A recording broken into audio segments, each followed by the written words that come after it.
Salam alaikum azulfilaoun, bonsoir. Ce soir, on va essayer de faire autrement que d'habitude. D'habitude, donc, il y a une petite introduction. Comme il y a beaucoup de matière ce soir, donc, on va essayer de rentrer dans le vif des sujets directement avec nos invités. D'abord, quelques réactions sur les réseaux, les réseaux sociaux par rapport donc au thème de ce soir. Boualem Sansal a été gracié par le chef de l'État Abdelmadjid Tebboune. Et on va commencer bien sûr avec des réactions sur les réseaux sociaux, beaucoup de réactions, mais aussi, comme d'habitude, quelques titres de la presse nationale et internationale. On va commencer avec les réactions sur les réseaux sociaux. Sabrina Sbaihi, députée écologiste et sociale, donc franco-algérienne, l'Algérie, à la suite de la demande du président allemand, a gracié Boualem Sansal, emprisonné depuis 1 an. Il devrait prochainement être transféré en Allemagne où il sera soigné du cancer dont il souffre. La méthode Rotaillot est mise en échec. Elle n'aura mené qu'à l'escalade entre nos pays. Je salue cette décision humanitaire qui redonne espoir quant au rétablissement d'un dialogue apaisé, celui de la diplomatie entre nos deux pays, a écrit donc Sabrina Sbaihi, députée écologiste et sociale. Karim Zeribi, donc fondateur du Conseil mondial de la diaspora algérienne. Une grâce bienvenue accordée à Boualem Sansal, l'Algérie démontre sa souveraineté et sa dignité en répondant à la demande respectueuse du chancelier allemand. Une leçon de diplomatie pour la France, des Rotaillot et consorts englués dans ses réflexes néocoloniaux d'un autre temps, a écrit donc Karim Zeribi. Athman Mazouz, président du RCD, Boualem Sansal est gracié. Il est en route pour l'Allemagne. Cette libération ne sera que bénéfique et positive.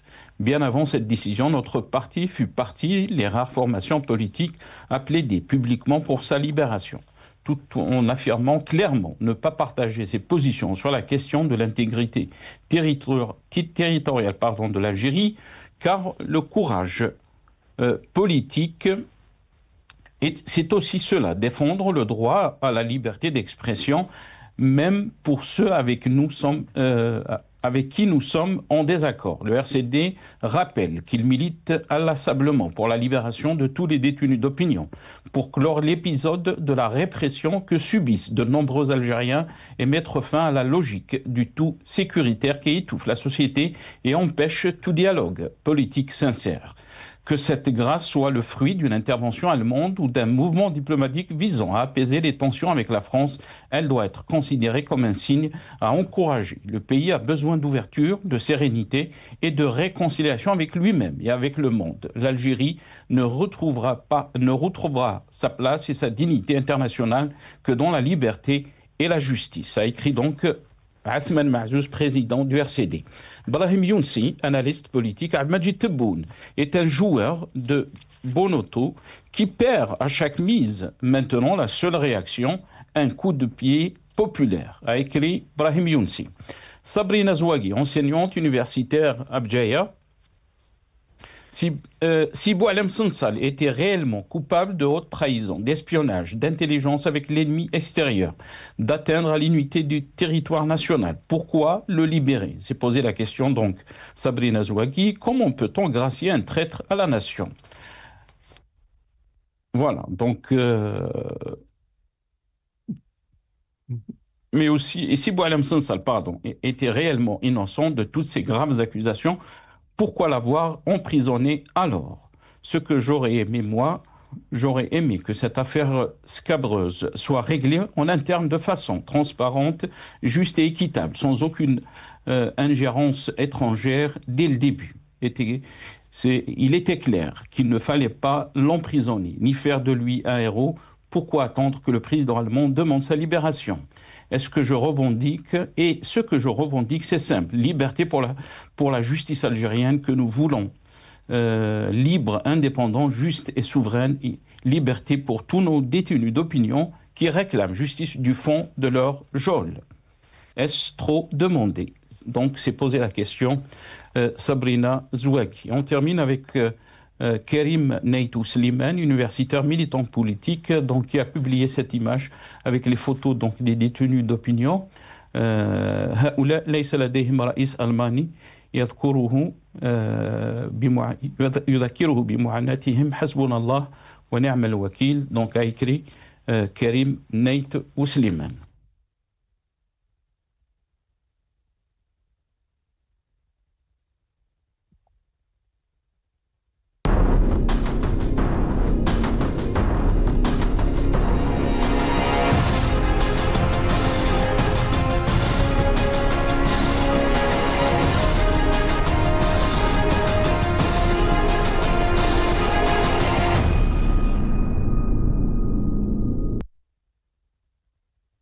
Voilà, donc quelques réactions sur la libération donc, de Boualem Sansal. Rappelons que Boualem Sansal donc, a été gracié par le chef de l'État Abdelmadjid Tebboune.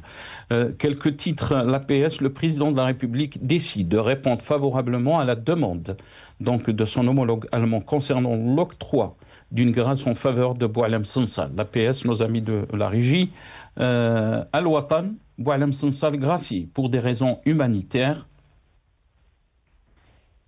Le matin Al-Watan, voilà, le matin d'Algérie, sur demande de l'Allemagne, Tebboune accorde, donc le matin d'Algérie, pardon, sur demande de l'Allemagne, Tebboune accorde une grâce à Boualem Sansal.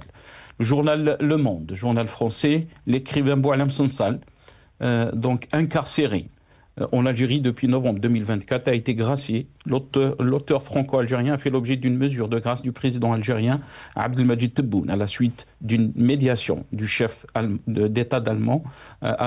Il avait été condamné à 5 années de prison pour atteinte à la sûreté nationale. Jeune Afrique, Algérie, Abdelmadjid Tebboune accepte de gracier l'écrivain Boualem Sansal.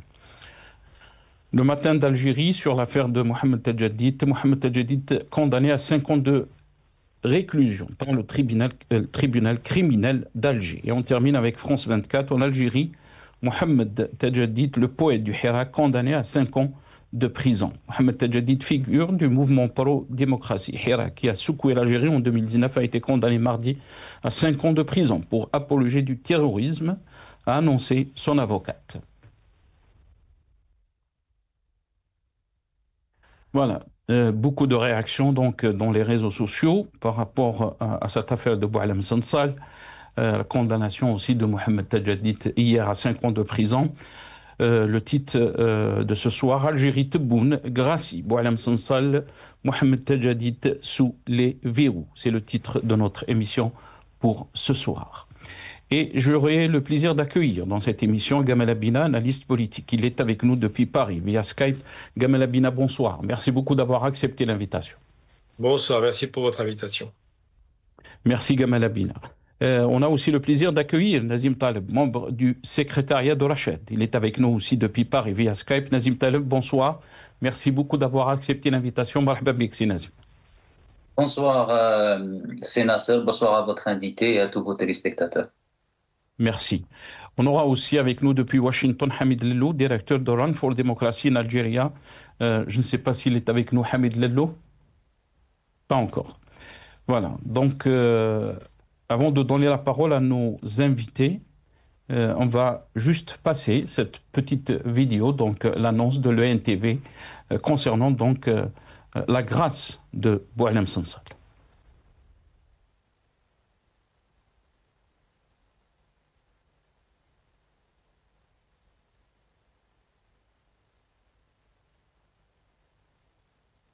في المستهل تلقى رئيس الجمهورية السيد عبد المجيد تبون يوم 10 نوفمبر 2025 طلبا من السيد فرانك فالتر شتاينماير رئيس جمهورية ألمانيا الفيدرالية الصديقة يتضمن إجراء عفو لفائدة بوعلام صنصال.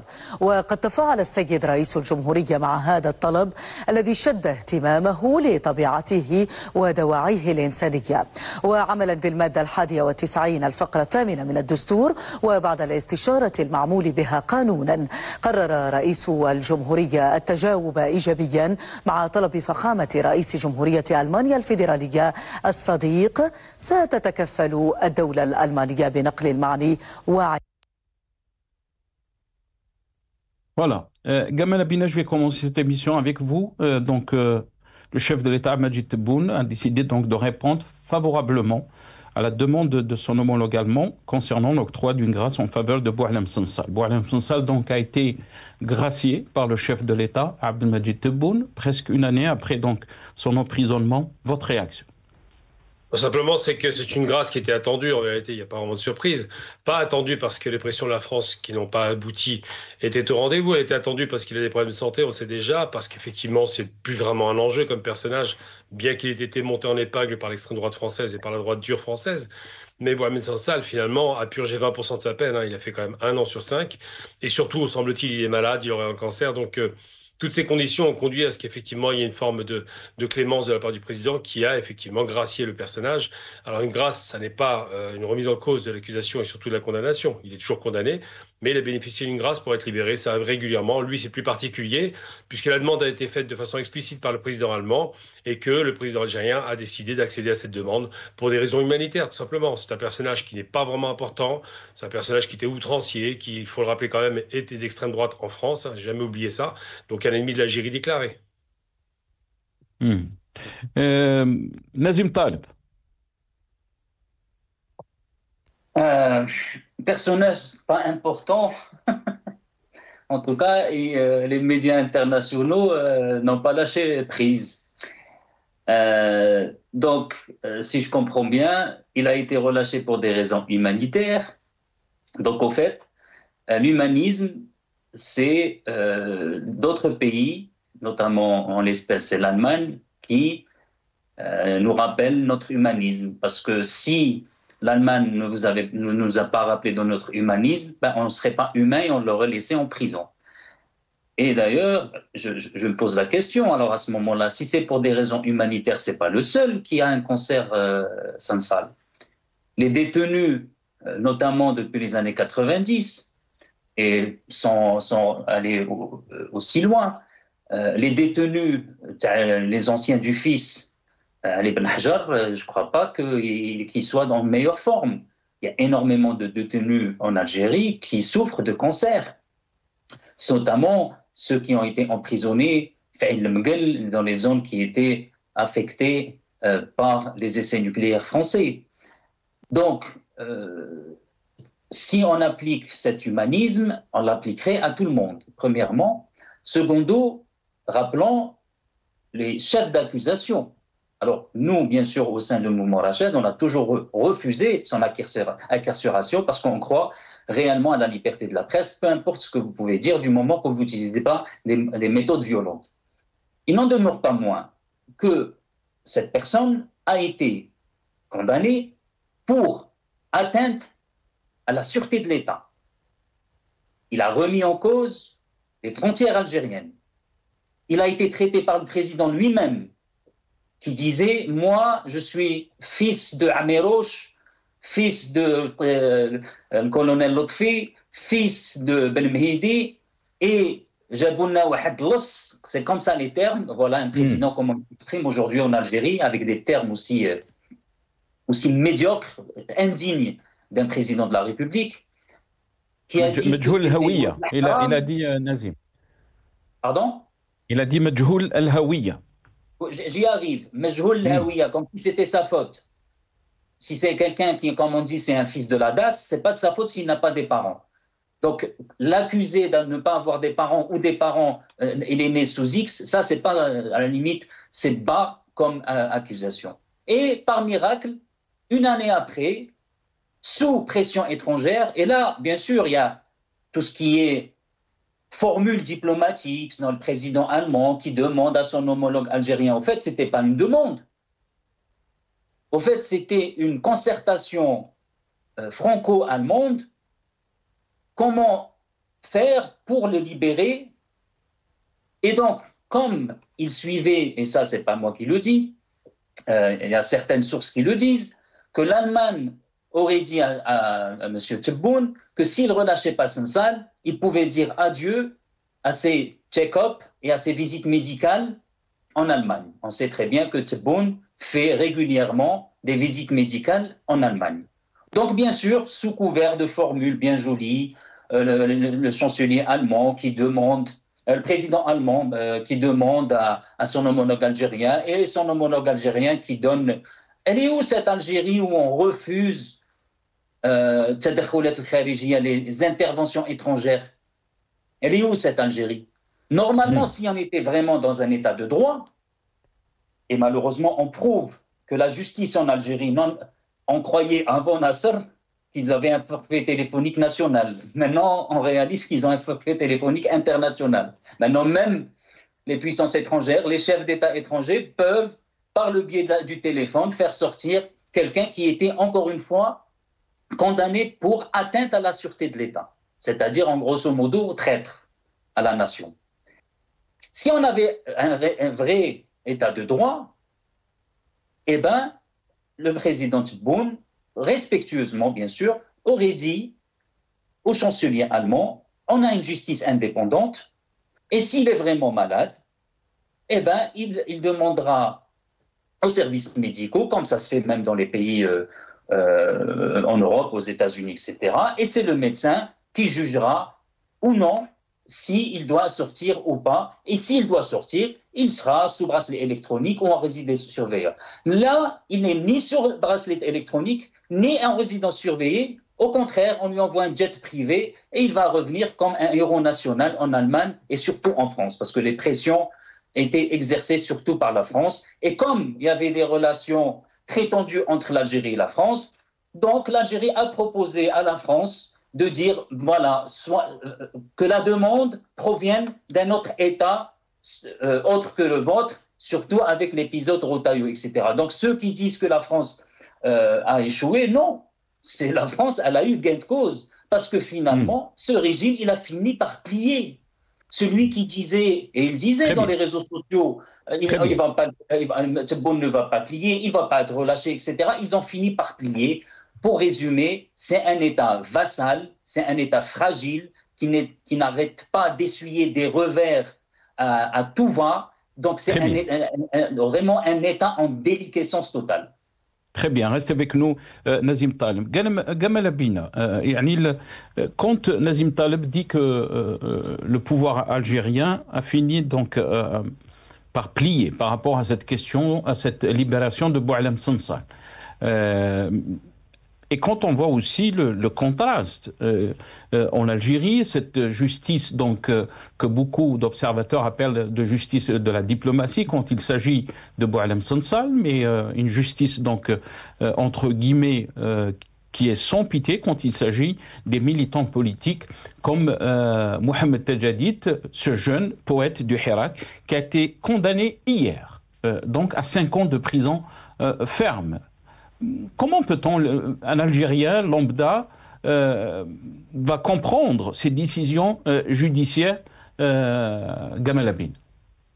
Déjà, il y a beaucoup de choses qui ont été dites. Il faut quand même, avant que je réponde à votre question, que je revienne là-dessus. D'abord, je n'accepte pas le terme d'État vassal. L'Algérie n'est vassale de personne. Faut arrêter de délirer. La France s'est humiliée. Ils ont placé 2 fois Rotaillot, il a été dégagé. Et mon ami, parce que j'ai une amie qui est députée en France, Sabrina Sabahi, qui a fait un bon texte, a expliqué effectivement que la politique de la pression, du chantage et de la menace n'a pas abouti. Donc je crois qu'elle est un petit peu informée de ce qui s'est passé, parce qu'elle est dans les arcanes un peu du pouvoir, même si elle est dans l'opposition. Et il me semble effectivement que la France a reculé. Elle n'a pas du tout fait pression, c'est un mythe. Pourquoi ils ne l'ont pas fait directement s'il y avait une pression directe? L'atmosphère Rotaillot, l'extrême droite était à la manœuvre, tous les médias d'extrême droite étaient à la manœuvre, et pour autant, 1 an de prison ont été purgés par ce monsieur. Il n'a pas été non plus hyper bien loti, puisqu'il a quand même fait 20% de sa peine, je le rappelle à nouveau. Donc on ne peut pas parler d'État vassal, c'est insultant pour le pays, je n'accepte pas cette insulte. On va commencer par le début. Ensuite, l'Allemagne qui aurait été une sorte de porte-voix de la France, encore un mythe, hein. On voit la réussite de Macron à l'international, donc je ne crois pas du tout qu'il ait pu convaincre les Allemands de jouer les intercesseurs. Simplement, les Allemands considèrent effectivement que la France est en difficulté, c'est dans ce sens-là qu'il faut prendre les choses, et qu'il vaut mieux apaiser leurs relations pour que l'Allemagne puisse avoir des relations aussi apaisées avec l'Algérie, ce qu'elle a déjà au demeurant. Donc, qu'est-ce qu'on dit? Alors, j'entends beaucoup de mélanges de genres. On parle d'humanisme et d'humanitaire. Alors, je ne parle pas d'humanisme, je dis un geste humanitaire. Donc, c'est 2 choses différentes. Il y a un lien avec le médical, l'humanitaire. L'humanisme, c'est un concept qui dépasse bien évidemment... Mais Gamal Abina, quand il rappelle, je m'excuse, je vous ai coupé la parole, quand Nazim Taleb rappelle aussi qu'il y a des cas dans les prisons en Algérie qui peut-être il faut voir leur état aussi, parce que ils sont âgés. On peut parler de quelques personnes. C'est des prisonniers d'opinion politique. Pourquoi ces gens-là donc n'ont pas été graciés? Pourquoi on n'a pas parlé de leur cas humanitaire, Alors c'est comme vous le intéressant dites? parce que j'aime bien entendre des comparaisons, comme on dit, mais là il y a des comparaisons intéressantes. On se souvient d'un certain Rachid Nekaz qui a quand même dit qu'il fallait prendre les armes pour se débarrasser du pouvoir, qui a été jeté en prison, c'était 12 ans à la condamnation, et qui a bénéficié, parce qu'il avait aussi des problèmes de santé et des difficultés chroniques, effectivement d'une grâce présidentielle. Il a fait 9 mois si je ne me trompe pas, donc il a bien bénéficié d'une grâce alors qu'il n'y a pas de pression internationale, rien de tout ça. Tout seul. Donc, il y a effectivement des grâces qui sont faites, même pour les Algériens, qui ont des postures d'opposition. Je ne connais pas les cas dont vous parlez, mais dans le monde entier, malheureusement, on a des prisonniers, effectivement, qui ont des maladies. Et d'autres pays, par exemple, qui lâchent des prisonniers qui auraient dû faire 5 ans de prison. Vous savez à qui je fais référence? Au criminel de guerre qui a détruit la Libye. Et donc, moi, je pense qu'il faut être un peu sérieux quand on parle des choses. Parce qu'on a quoi? On a des questions médicales, on a des questions politiques, on a des questions de pression internationale, on a des questions d'instrumentalisation. Sans ça, je le rappelle, il est indéfendable. C'est un agent d'extrême droite qui a vomi sa haine de l'Algérie sur un média d'extrême droite. Je rappelle quand même, quand on est algérien, qu'on ne peut pas composer avec l'extrême droite. Tous les gens qui sont à l'extrême droite sont des traîtres, c'est clair. Il n'y a pas de négociation là-dessus. Et en parlant de trahison, effectivement, ce vieux monsieur, maintenant, il a 76 ans, supposément peut-être 80 ans, on ne sait pas quel âge il a d'ailleurs, c'est tellement nébuleux. Ce vieux monsieur a trahi à plus d'un titre. Souvenez-vous, opportunément de ce qui vient de Palestine occupée, les sionistes ont lâché une vidéo, évidemment, ce n'est pas pour l'aider qu'ils l'ont fait, dans laquelle il expliquait qu'il faisait l'espèce d'intercepteur, comme ça, l'entremetteur, on va dire, pour utiliser un terme très humiliant pour lui, entre l'État algérien, qui à l'époque en 90 avait du mal, effectivement, mais dans tous les cas a tenu, et les sionistes. On espérait que l'affaiblissement de l'État algérien puisse profiter à la question sioniste. Ça n'a pas marché. Donc moi, quand un homme est capable de vendre son âme au diable, aussi bien au sionisme, donc c'est du fascisme organisé, qu'aux fascistes français, je ne négocie pas. Par contre, quand l'Algérie, qui n'a pas du tout répondu aux injonctions de la France, a fini par accorder, parce que les Allemands ont demandé poliment, c'est ce que dit Sabrina Sebaï ou ce que disait, je crois, Karim Zeribi, poliment, qui est un geste, une grâce présidentielle au profit de ce monsieur qui n'a pas été fait le 1er novembre, il faut le rappeler quand même, on n'avait pas lui faire un cadeau pareil en prenant une date aussi importante pour l'Algérie vis-à-vis d'un personnage aussi minable, qui n'a pas été faite non plus le 8 mai, qui n'a pas été faite évidemment le 5 juillet. Non, elle a été faite une date un peu aléatoire. Eh bien, je pense que ce personnage, qui à mon sens n'est rien, je maintiens mon propos, c'est pas la presse du monde entier qui parlait de Sansal, on va se calmer un petit peu. C'est les Français, un petit peu d'Européens, et uniquement ça. Il faut pas surdimensionner la grenouille. C'est pas un crapaud, il n'est pas à ce niveau-là. Donc, il faut être très clair. Il n'y a pas à négocier. Lorsqu'un homme trahit son pays, et il a trahi le pays, qu'il est condamné, et c'est normal, il y a une enquête et des éléments constitués, eh bien, il mérite largement sa peine. Maintenant, concernant d'autres prisonniers, comme mais la question qui se pose, Gamal Abine, on ne parle pas de Boualem Sansal. Et je pense que beaucoup d'Algériens seront d'accord avec vous et ils condamneront, ils ont condamné ces propos. On ne peut pas relativiser. La question qui se pose, Gamal Abine, pourquoi il a été gracié alors que le pouvoir algérien, les autorités algériennes ont toujours dit qu'on ne va pas céder donc, à la pression ni au chantage. Je vais vous lire, puisque vous avez parlé de sionisme, je vais vous rendre la parole. Hassan Hirish, donc, qui a posté, il fallait libérer Sansal, mais pas à la demande d'un président allemand qui soutient le génocide israélien en Palestine. Très rapidement, Gamal Abine. Ça, c'est un argument complètement ridicule. L'Occident entier soutient le sionisme. Donc, il faut arrêter de délirer. C'est un produit occidental, le sionisme. Ça a été une création occidentale après avoir torturé les Juifs d'Europe. C'est ce qui s'est passé. Donc, on ne va pas dire, on ne va pas parler aux Allemands parce qu'ils soutiennent le sionisme. Ça n'a pas de sens. On ne parle pas aux Américains, on ne parle pas aux Espagnols, aux Français, aux Italiens, on peut y aller. Ça n'a aucun sens. Le sionisme, il faut le cibler là où il est, en Palestine occupée.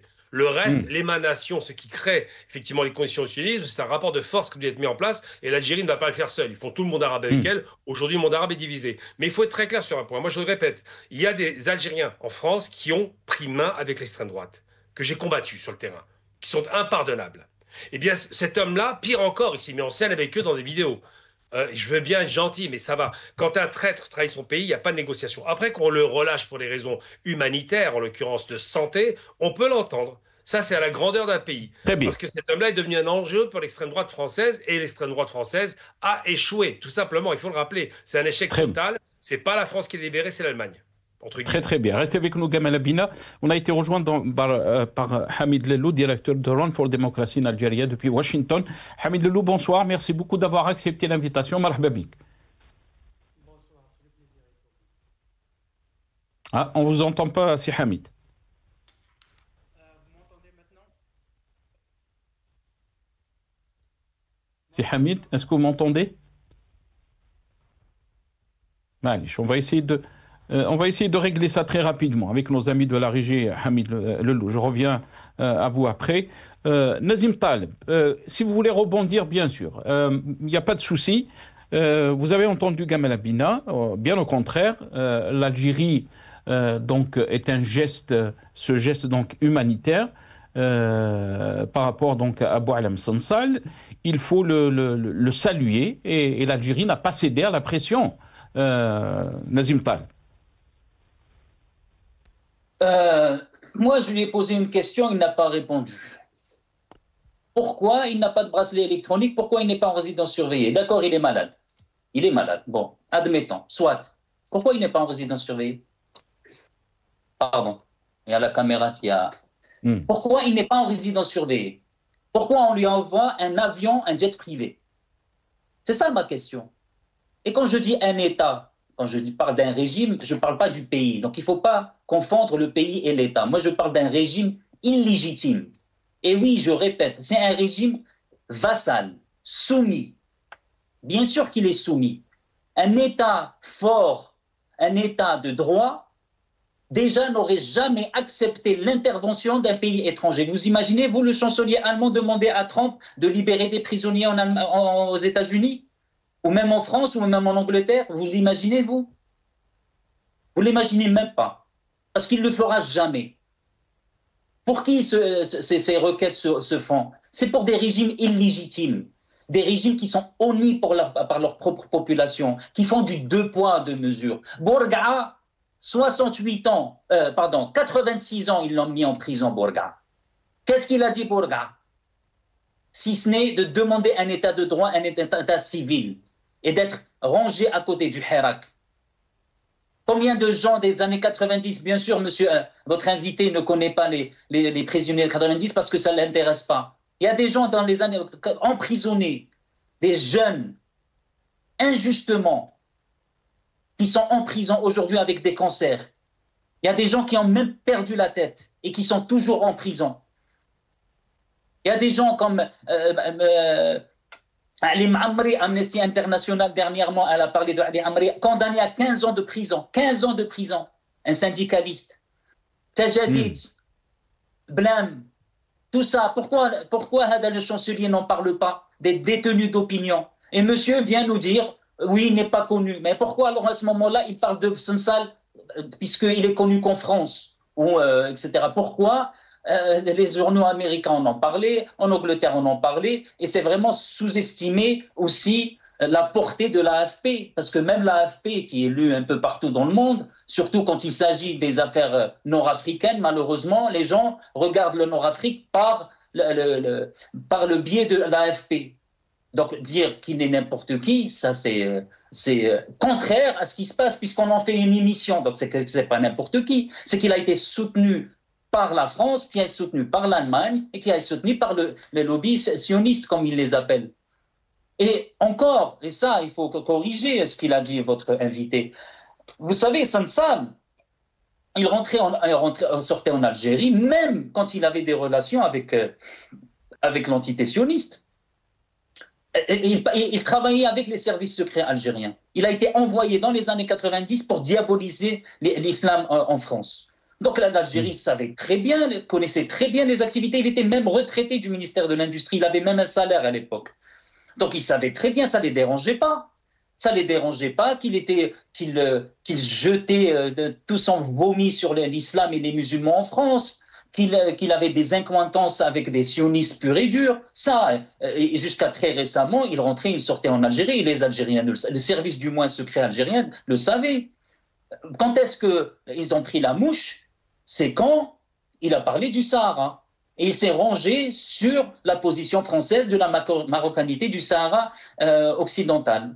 C'est comme ça que ça a tout débuté. Et donc, bien sûr, Ils sont rentrés dans des envolées verbales, ou on va pas se soumettre aux puissances étrangères, etc. Finalement, ils se sont soumis bien malgré eux, d'une manière humiliante, Et on le voit dans les gens, les réseaux sociaux notamment, cette annonce ou cette libération ne passe pas. Ils voient les deux poids, deux mesures. Quand il s'agit d'une intervention étrangère, on libère, et quand il s'agit de leurs propres citoyens, il n'y a pas d'humanisme ni d'humanitaire d'ailleurs au passage. Très bien. Reste avec nous, Nazim Taleb.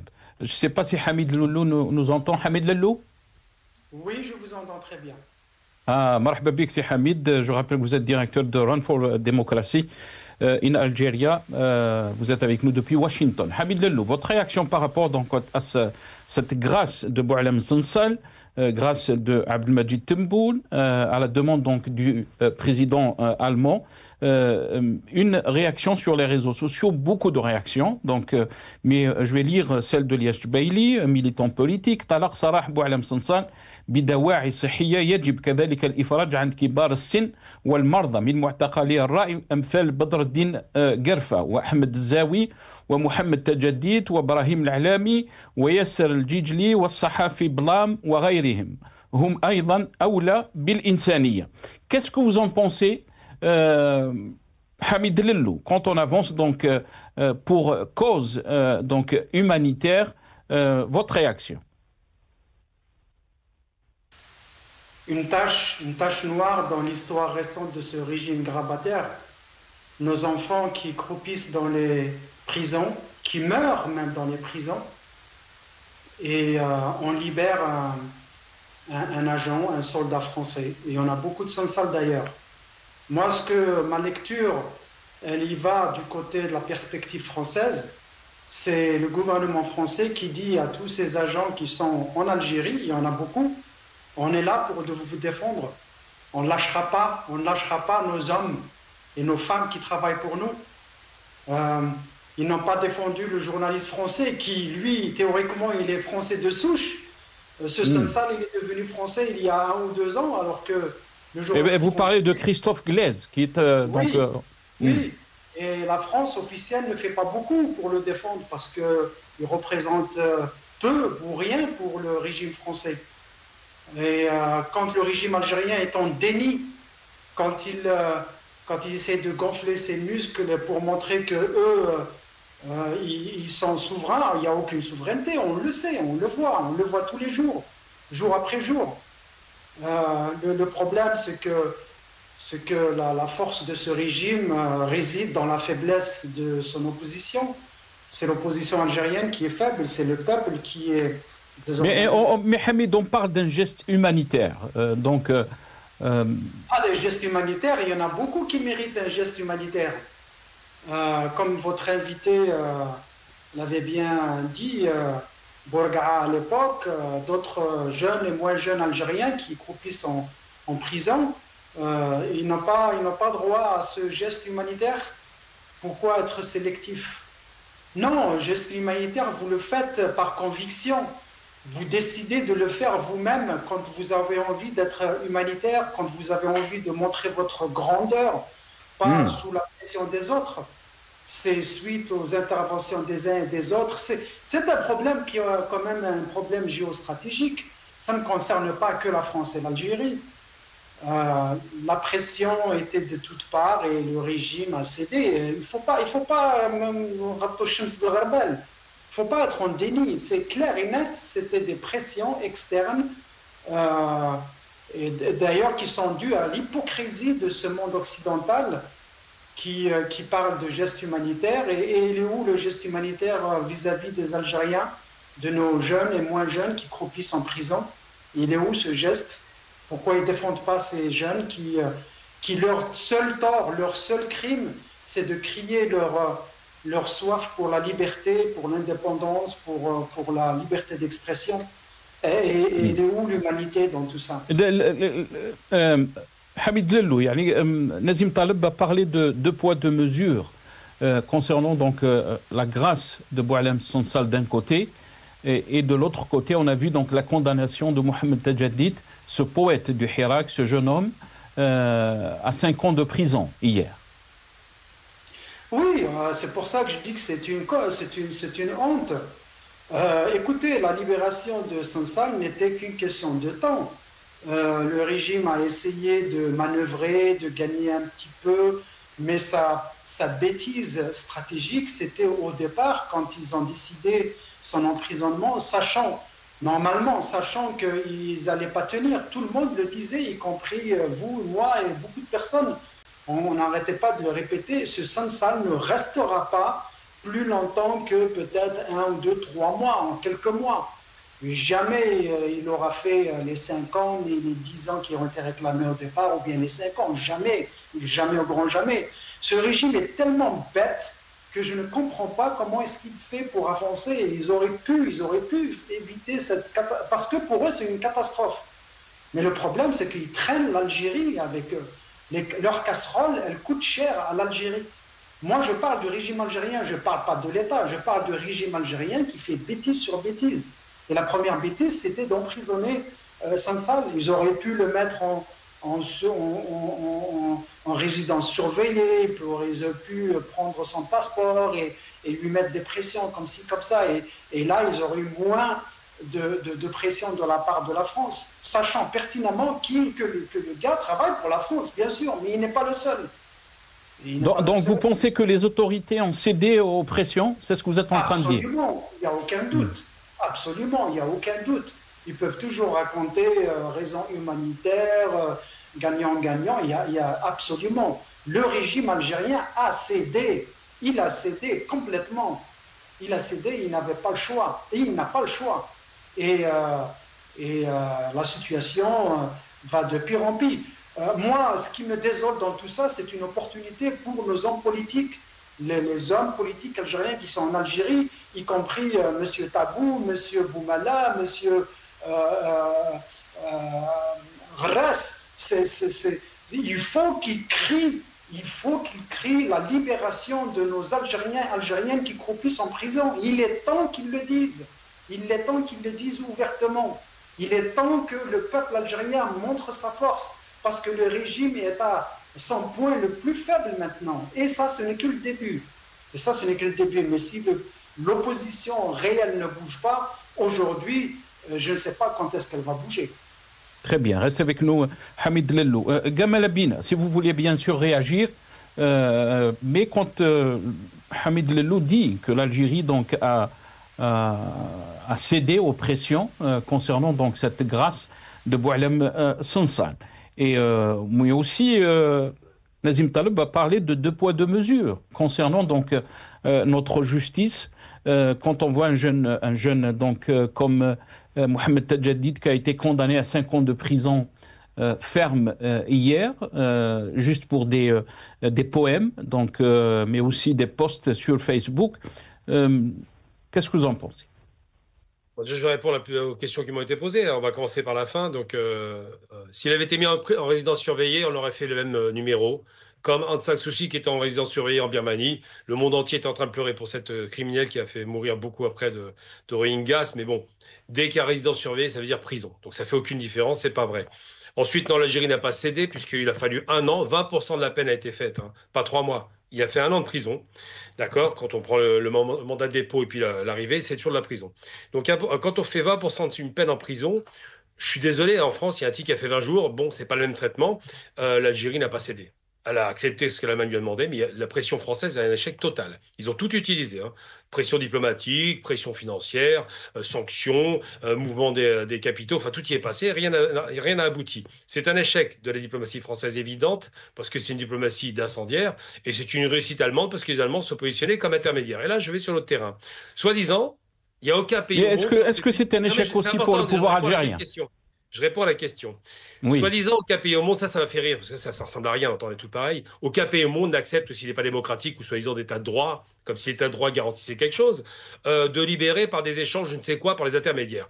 Eh bien, je rappelle, juste comme ça pour le plaisir, que l'Algérie Donc, on parle sur l'Algérie, en 79, au moment de la prise d'otages en Iran, sera l'intermédiaire qui fera libérer les otages iraniens au profit des Américains de Reagan. Donc, bizarrement, là, on parle d'état de droit. L'Amérique qui bénéficie du soutien à l'Algérie pour libérer les otages. Donc, cette histoire de libération d'otages ou de prisonniers, ça a toujours été négocié d'État à État. Il n'y a aucune nouveauté à bord. Et je ne vois pas pourquoi est-ce qu'on fait une distinction entre les États de droit, soi-disant, et les États qui ne seraient pas de droit. Donc, ça, c'est un peu fantaisiste. Bracelet électronique. L'homme a bénéficié d'une grâce présidentielle. Donc, faut être un peu cohérent. Ça veut dire qu'il n'est plus en prison. Comme l'affaire Radad, lorsque Chirac va le gracier, il sort de prison. Ce qui est normal, c'est une grâce. On lui donne la grâce, il est toujours condamné, de sortir de prison. Au nom de quoi on mettrait un bracelet électronique? Ensuite, Sansal est une boule puante en Algérie qui méritait de ne pas rester sur le territoire. Il a insulté le territoire, il a remis en question l'intégrité, et pas seulement. J'ai entendu un truc assez intéressant. Alors l'AFP, super agence de presse, je rappelle qu'il y a Reuters qui est plus importante, AP, Associated Press, qui sont plus importants et plus lus. L'AFP, c'est très marginal, c'est le monde francophone. Donc je rappelle simplement une chose essentielle, c'est que quand on parle de Sansal, il a remis en question l'intégrité, pas seulement sur le Sahara occidental, c'est pas vrai, il n'en parlait pas. Il a parlé de l'intégrité du territoire sur le Sahara oriental. Donc monsieur a osé insulter les Algériens. Je vous rappelle qu'il y a une guerre en 63 pour protéger le territoire de l'invasion de Hassan II. Il a osé remettre ça en question. Mon père a fait la guerre des sables. Je n'accepte pas qu'un homme vienne insulter le pays devant l'extrême droite pour satisfaire l'extrême droite française qui soutient actuellement l'occupation du Sahara occidental. Donc je veux bien tout entendre, mais il faut être un peu sérieux. Non, il a remis en question l'intégrité territoriale de l'Algérie. Ensuite, depuis quand les Algériens étaient au courant qu'il frayaient avec les sionistes? La vidéo est sortie récemment, elle a été balancée par les sionistes précisément pour lui faire mal. Donc non, il n'y avait pas de collusion entre l'Algérie et les sionistes, c'est faux. Et je tiens à rappeler une chose, on parle de l'État génocidaire aujourd'hui et l'État sioniste. Donc c'est pas, on va pas parler d'autre chose. Moi, j'ai pas d'autre terme, mais je sais même pas pourquoi on peut dire autre chose que ça. L'État sioniste actuellement qui colonise la Palestine, c'est un État effectivement de colons. Donc comment on peut l'appeler autrement? Il y a une problématique avec le fait qu'on dise l'entité sioniste, c'est une entité fabriquée par l'Occident qui occupe la Palestine. Ça dérange quelqu'un? Moi, ça ne me dérange pas. Et si ça vous dérange, c'est très, très grave. Mais on parle de Sansal Gamal Abina. La question qui se pose, vous avez parlé donc de la gravité de ses propos, mais dans ce cas-là, pourquoi le libérer? Mais il a été libéré par grâce parce qu'il est dans un état de santé pitoyable et parce qu'il fait pleurer aux chaumières et parce que c'est un enjeu qui ne sert à rien. Je le répète à nouveau, ce personnage est insignifiant. L'extrême droite française le présente comme un Voltaire. Si vous l'avez lu, vous rigolez, d'accord? Si vous l'aviez lu, du moins. C'est pas un Voltaire du tout, c'est juste un guignol qui raconte n'importe quoi. Il a écrit un livre dans les années 2000, au début des années 2000, où il a osé dire que les Algériens étaient inspirés par les SS. Mais c'est quoi ce délire? C'est normal d'entendre ça. Je rappelle que quand les SS arrivent en Algérie, enfin les quelques combattants allemands qui ont échappé aux rafles de la fin de guerre, eh bien ces combattants allemands vont dans le monde entier, particulièrement l'Argentine d'ailleurs, et ils vont en Algérie en territoire conquis par la France. Donc c'est la France qui les héberge quelque part. Et lui, quand ça prétend que ce seraient les Algériens qui auraient une collusion assez malsaine avec les SS, c'est que ça a inspiré la révolution. Il faut être un peu sérieux. On parle d'un personnage qui est insignifiant sur le plan intellectuel, qui est insignifiant sur le plan politique, mais qui a eu des postures vis-à-vis de nos pires ennemis l'extrême droite, extrêmement grave. Donc ça, ce n'est pas pardonnable. Et moi, je vous le dis comme je le pense, si vous n'êtes pas ici sur le plateau, si tout le monde n'est pas capable de condamner ce sombre personnage, je ne comprends pas. Très bien, mais on ne peut pas aussi dire le qualifier de guignol, Gamal Abina.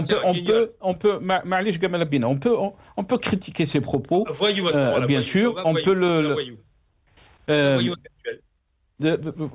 Vous êtes responsable de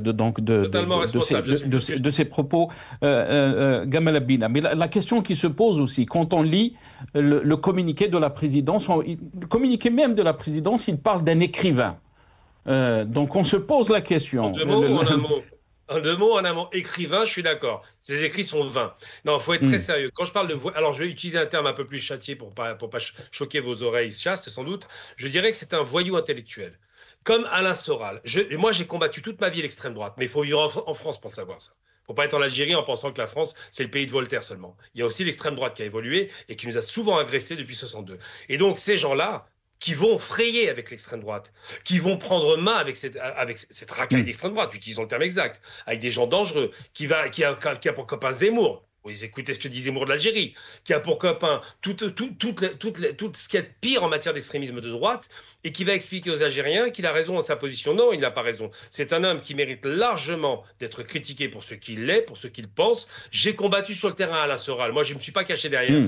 Beaucoup d'Algériens ont été entraînés par Soral, pas moi. Eh bien, cet homme-là a frayé avec des types comme Soral. On peut comprendre qu'il est critiquable, qu'on peut critiquer donc ses idées et ses propos, mais vous êtes responsable donc de ce qualificatif. Absolument. On ne peut pas être responsable autant que chaîne. On essaye qu'il y ait un respect dans notre débat, malgré donc ces propos, bien sûr, que beaucoup d'Algériens trouvent graves. Vous savez pourquoi je suis outrancier vis-à-vis de lui? Je vais vous le dire sincèrement. Parce que moi, je pense à tous ces Algériens, 800 martyrs, qui sont morts pour la guerre de 63, de l'invasion de Hassan II. Ils sont morts et cet homme me remet en question cela. Ça, c'est pas pardonnable. C'est cracher sur les martyrs algériens. Mais il y a des historiens qui peuvent lui répondre aussi, des historiens algériens. Gamal Abina. Nazim Taleb, qu'est-ce que vous en pensez, si Nazim? Il ne me reste pas beaucoup de temps. Je vous donne la parole et je vais finir avec notre ami Hamid Dello. Non, malheureusement, votre invité, au fait, il nie l'évidence. Dire que c'est pas sur injonction des puissances étrangères qu'il a été libéré, je crois qu'il y a très peu qui croient ça, dont votre invité. Deuxièmement, il dit tout et son contraire. Il dit qu'il n'est pas important, mais s'il est en résidence surveillée, ben, il y aura toujours des pressions. Donc pourquoi il y aurait des pressions pour quelqu'un qui n'est pas important? Donc je vois pas un peu la cohérence des propos. Et troisièmement, il cite un exemple qui est complètement inapplicable, parce que monsieur dit toujours il faut être sérieux, mais il l'est pas. Les otages iraniens, c'était pas des gens qui étaient condamnés, c'était lors de la prise de l'ambassade des États-Unis par les révolutionnaires. Les étudiants. Je vous ai pas interrompu. Les étudiants, soyez précis. Non, je vous ai pas interrompu. Donc, soyons respectueux l'un vis-à-vis de l'autre. Je vous ai pas interrompu, donc laissez-moi finir. Donc, ils n'étaient pas condamnés par la justice. Ils ont été pris en otage par les révolutionnaires de la révolution islamique en Iran en 79. Et effectivement, sur médiation de l'Algérie qui l'a transporté en Algérie. Ils n'étaient pas condamnés, premièrement, et là, c'est pas du tout la même chose. Là, on parle de quelqu'un, vous-même, vous qualifiez de ses propos de propos graves, de très graves même. Et troisièmement, et je finirai dessus, parce que je sais que vous devez, Lello n'a pas eu beaucoup la parole, troisièmement, on dit que monsieur le président Tebboune a, pour des raisons humanitaires, l'a relâché. À ce moment-là, pourquoi il ne relâche pas les autres? Si ce n'est pas sur des pressions étrangères, vous dites qu'il n'y a pas eu de pression étrangère. OK.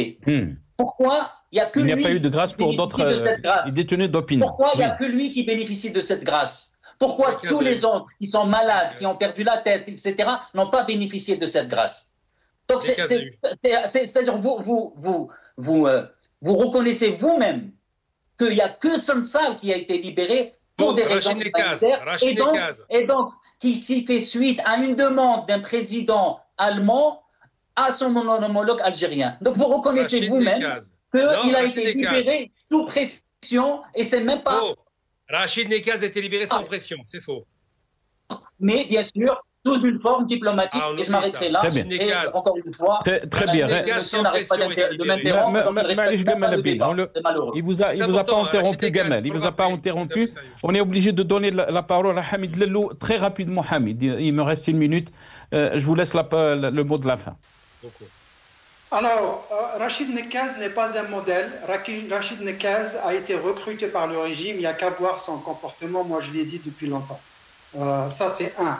2, personne ne défend Sansal. On ne défend pas Sansal, on sait que c'est un traître. 3, sionisme, on n'a aucun problème avec le sionisme. Les sionistes, ce sont des génocidaires, c'est un régime d'apartheid, on n'est pas là pour les défendre, donc il ne faut pas utiliser les choses, déformer nos paroles. Et puis, je vous prends au défi, monsieur Abina, vous et votre régime, je ne comprends pas. Vous qui êtes vivez en France, comment vous pouvez défendre l'indéfendable, défendre un régime aussi criminel? Vous dites que parce qu'il a travaillé ou il a collaboré avec l'extrême droite, et ça c'est inacceptable. Je vais vous dire une chose, on va se retrouver dans quelques mois, peut-être 1 an ou 2, quand l'extrême droite va prendre le pouvoir en France, et on va voir si le régime que vous défendez va couper les relations diplomatiques avec la France. Je vous défie. Ça, c'est un rendez-vous que je vous donne dans quelques mois, peut-être quelques années. L'extrême droite va prendre le pouvoir en France, que vous le veuillez ou pas.